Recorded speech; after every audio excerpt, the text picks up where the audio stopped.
Welcome to Break In, Break Out, where we discover how your favorite performers break into the business and become breakout stars. Welcome to Soapbox Car TV. I'm Joe Galley today, sitting down with Michael Hettinger, 16-year veteran of the Squared Circle. You might know him better as Mike Knox. He's worked for such organizations as WWE, TNA, as well as many others. Michael, thank you for sitting and talking to me. My pleasure, my pleasure. You're a little bit sweaty right now. Yes. Because you were just in the ring, training some people. Some of the guys that you were training in there, this was their first time in the ring. Why is it important for you to be a part of something like that? I just wish I had something like that. Somebody that had been where I wanted to be, like where I wanted to go. I think it's important to have somebody guide you on the right path and teach you right from wrong. There's so many backyard federations now and independent federations that don't properly train their boys. And when you don't do that, you know, you put everybody in danger. So if you learn the nuts and bolts, basic, solid wrestling, you know what I mean? You learn to protect yourself, you learn to protect your opponent. You know what I mean? I just think that's the most important thing in the wrestling business, is being able to make it look real without, look like you're killing them without killing them, you know?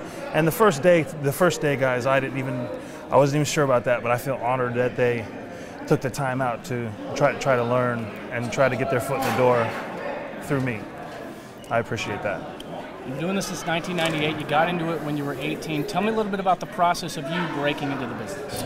You know, I was saving my money, pinching my pennies, trying to save money to go to WCW's power plant in Atlanta, Georgia. I don't know if anybody remembers that. They showed a few commercials for it.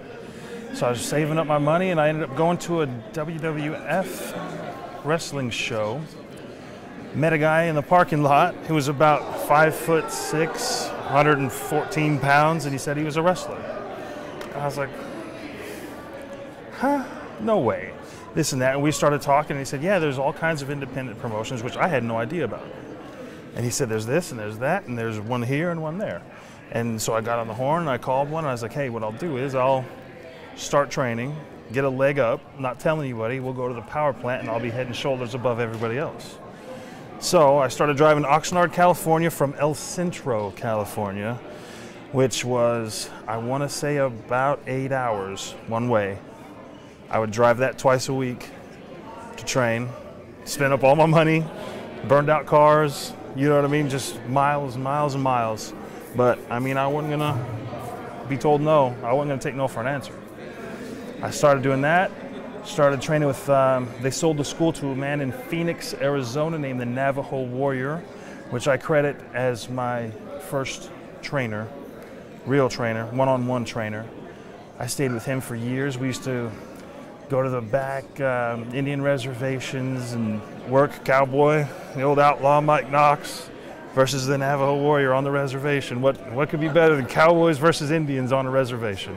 The story writes itself, you know what I mean? I imagine you were healed. Oh, absolutely, absolutely. There's no way I could have been a face. And you know what? We had some great people on those shows.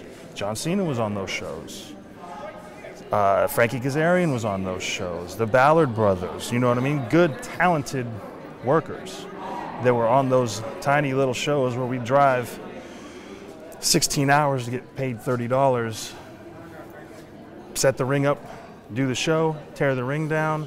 We sold the tickets. We learned how to do all that good stuff. You know what I mean? From the bottom up. It was great, man. We were staying at the Motel 6 every night. Hell, we thought we were stars. It was awesome, man. There's an enormous amount of level of dedication it takes to get yourself set up in the pro wrestling business, especially if you want to make it to the point where you're on television. Tell me about that. I'll tell you what, for every one person that makes it, there's 1,000 that don't. And it's not because they're not good. Some people are incredible workers that just never got a shot. Either they don't have the right look or they've angered the wrong person. You know, there's a lot of politics that goes involved, which a lot of people know about. You know, I don't really like talking about that too much because I'm horrible at that. I'm just a real guy. I have a blast. I try to have a blast everywhere I go. I love wrestling. I always have. I always will. It's part of me. But, man, I was not going to not make it. When I graduated high school, I was 190 pounds. I looked ridiculous trying to wrestle. You know, I was 6'6", 190 pounds.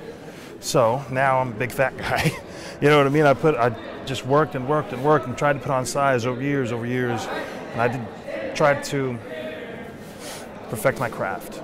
You know what I mean? It's just, you never stop learning wrestling, ever. You know what I mean? Because it's the business is constantly evolving. So you just got to keep up and keep with it. And I went to Japan and I lived there for 6 months. And I tried to learn their system, everything I could. I went to Mexico and I lived in Mexico. I tried to learn lucha. I went to England and tried to learn that style. It was really, really cool, man. Now, when people tell me this, because I hear that in all the wrestling stores, they go to Japan and they go to Mexico. Is that just you going, I'm going to go to Japan, and you buy a plane ticket and you get there, and then once you're there, you figure it out? How does that work? They have to bring you. They have to bring you. You can either enter one of their dojos, but for what they call us gaijin over there, which is, American tour, whatever, very difficult. They train a lot harder and a lot more physical than we do here. Here it's, I don't want to say baby steps, you know what I mean? But it's kind of baby steps.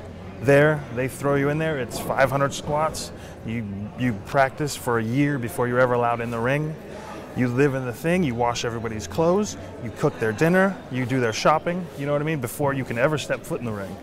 You know what I mean? It's insane. I don't know if I could have made it over there. Not a lot of gaijins do. It's tough. It is tough. Let's talk a little bit about some parts of your career. What was it like being a part of the rebirth of ECW, and did you feel like there was some sort of extra pressure to perform because ECW was on such a high mantle? When we found out at Developmental that they were bringing ECW back, I said, yes, this is where I belong. Because I was always such a fan of that style, that hardcore, in-your-face, blood and guts wrestling. Innovative, dangerous, on the edge. So much of WWE's wrestling is PG. And even in the Attitude Era, they got away with a lot of stuff in the Attitude Era, but it just, with the company going public, they can't really do that. So I was like, yes. I was so excited. I thought it was going to be like the old ECW. And then we got there, and it was kind of dumbed down, you know what I mean? And it was, I'd like to say, I'm going to put it as nice as I can put it. We were underappreciated as a brand, I think. We didn't get a lot of pushing, we didn't get a lot of money backing, a lot of advertising and stuff like that. So a lot of times we'd be doing shows, and a lot of times we'd be doing sorry, I'm kissing. Sorry about that. We'd be doing house shows, and we'd have 300 people in the audience or something like that. It was tough, it was kind of a slap in the face. But you know what? The boys didn't work any less hard. They busted their butts, you know what I mean? And they tried to bring those people in there. Rob Van Dam, the Big Show. He was underrated. He was out there busting his butt every night. I have a lot of respect for that big man. You know what I mean? He was out there bleeding every night and working his butt off every night. You know what I mean? Kurt Angle, Benoit, you know what I mean? All those guys had their run at ECW, and I was lucky enough to be there with them when it happened. Let's switch gears in a second. Let's go over to TNA. How would you describe the impact and intrigue as being a part of Aces and Eights? And did they kind of know how that was going to be structured as far as the group of guys for it, or did that change kind of week to week? They kind of played with it? We had a really good crew, man. That's how it looked on TV. Was exactly how it was. We're all friends. We hang out together. We drink together. We're tough. We love wrestling. We talk wrestling. You know what I mean? Bully's on the edge all the time. You know what I mean? That's a shoot, man. He's on the edge. If he likes you, he likes you. You know what I mean? But he's a bully, and he loves it. God bless him. You know what I mean? But you know what? We were family. We rode together. We freaking stayed on the road together. We did all that kind of stuff. We looked out for each other. Wes Briscoe and Garrett Bischoff, Doc, Anderson, all those guys, man. We freaking had a blast, man. You couldn't find us one without one of the other ones. You know what I mean? You couldn't find one of us by ourselves anytime. It was either me and Doc, me and Wes and Garrett, you know what I mean? Bully and me, Devon and Doc, you know what I mean? We stuck together. We had our own locker room. they kept us away from most of the people, and we did our thing. We wanted to be edgy. We wanted to be cool. And you know what? I think that it was the funnest thing I'd done. You know, we had a blast, man. Getting to the shows, doing whatever we want, cutting promos, drinking. You know what I mean? Like, what a blast. You couldn't ask for nothing like that. Working with Hogan and Sting, and Angle, and like the icons, people I grew up idolizing, you know? And they wanted to work with us as well. Eric Bischoff, you know, like, what wrestling fan could turn that down? What wrestler in his right mind could turn that down? Nobody knows how much longer Hulk Hogan has left, or Sting, or Angle. You know what I mean? So, man, we just wanted to take advantage of that stuff, and we did. I milked that for all the information I could ever get. I loved the Aces and Eights, and I still do. Bringing it back to WWE, I have to ask you about this because I looked it up, and tell me if it's incorrect. At a certain point in WWE, you were one of these mass terrorist guys with the Muhammad Hassan gimmick. Is that true? Yes. Now, yes, I was. Obviously, that just had some really bad timing and ended up having WWE drop Muhammad Hassan for it. Yeah. Did anybody in the locker room have any thoughts of, like, when that was going down? What was it kind of feeling like? Man, we thought, first of all, I was so young in the business. It was nice to be able to work with those guys, with Undertaker and Hassan, you know what I mean? But there was a little unspoken rift there, you know, like especially when all the stuff was going on, and his character was right on the line of being inappropriate, very inappropriate. And a lot of people were turned off by that, and you know what, a lot of people stopped watching because of that. So really, WWE had no choice to do that. And it wasn't because he was a bad guy or a bad worker. You know, it just, sometimes the wrestling business is hard, you make bad decisions, and sometimes they have no choice but to drop you. So that's what happened there. That's what happened there. Val Venus was one of those as well, yeah. Did you have fun doing the smaller bits like that, even though your face isn't being seen, nobody knows it's Michael behind the mask? Yep. Enjoying those little parts in Absolutely, WWE? absolutely. I was so many different characters before I got signed. I was a judge for the bodybuilding contest when Steiner and Triple H had the thing in Tucson. I was cop. I was security guards. I was, you know what I mean? A paramedic one time. Like, I got to be a part of some really, really cool stuff. Got to be a druid. Got to do all this kind of stuff where I was just foaming at the mouth, trying to get as much information as I could out of these guys, because that's where I wanted to be. I enjoyed the crap out of it. Do you think wrestling's really changed, or how much do you think it's changed since when you first started to get into it? As far as, like, if you could go back to yourself 18 years ago and give yourself some advice and knowing that the arc that it's going to take to point right now, what do you think that would be? I wouldn't have taken so many high-risk maneuvers early in my career, because you've only got so many in you. You know, like, once you get older, your body starts to fall apart. And if you use up all the big stuff when you're young, then it's real hard to get that stuff back when you're getting later in your career. Do you know what I mean? I would have told myself to slow down, smell the roses, enjoy the boys, enjoy the fans, and shoot, that's about it, man. That's about it. My last question. What's the future for Michael Hedinga? Oh man, I don't know. That's the million-dollar question. You know, there's a lot of stuff I'd like to do. I can't really talk about a lot of it, you know, because it's kind of in the beginning stages, you know. And if it's wrestling for 5 more years or 10 more years, that's awesome. If it's something else, I'm going to attack that with the same passion that I did wrestling. You know what I mean? It's just, it's wonderful. But I wish I could wrestle forever.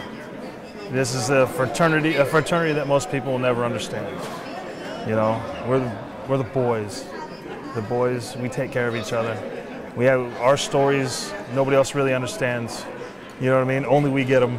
Like, in what world would you meet so many different oddball, strange, out there characters that are so over the top in real life and in wrestling. In what world could you ever hope to meet so many interesting people? I love the locker room. It's the best. Biggest, most dysfunctional fraternity in the world. You know, but for as much as we all bicker and, you know, fight each other and argue and all that stuff, we love each other. We know that we all came from the same place. And we all had the same goals at one time. And we worked hard and we got there. You know what I mean? So there's an unspoken love, you know what I mean, between all the guys. I always say it, I'm a big softie anyways, you know what I mean? So I let everybody know, you know, that I love them, because you never know, you know? Too many wrestlers die too early, you know? Be it an accident, be it this, you never know when it's going to be your last time to see somebody. So you always got to let them know how you feel, man. You got to let them know you love them. Words to live by. Michael, thank you so much for sitting down and talking with me today. My pleasure. And, anytime. And I wish the best for you in the future and all kinds of other stuff. I'd like to see you more down here in Southern California. Me as well. Stuff, me as well. It's good to be back home. I'm sure it is. San Bernardino, right? El Centro, California. El Centro, California. Woo. I've never been there. Not many people have. Not many people have. Michael Hettinger, you might know him as Mike Knox, 18-year veteran of the Squared Circle. I'm Joe Galli. You're watching Soapbox Car TV.